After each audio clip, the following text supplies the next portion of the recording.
В этом видеоуроке мы рассмотрим с вами, как грамотно и правильно настроить фильтры для поиска объявлений. Для этого вам нужно перейти в Госпортал, войти, рабочий кабинет, поиск объявлений. Выйдет у вас фильтр, то есть как его настроить. Для этого статус, опубликован прием ценовых предложений. После чего место поставки.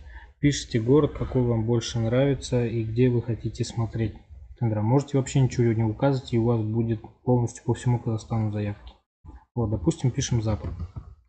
Западно-Казахстанская область. Обязательно пишите заглавной буквы. После чего предмет закупки. Что вам больше интересно, товар, услуга или работа?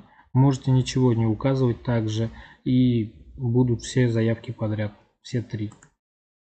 После чего сумма закупки сумма закупки по, допустим, хочу посмотреть тендера до 100 тысяч. После чего расширенный поиск. Здесь вы увидите окончание приема заявок окончание приема заявок по.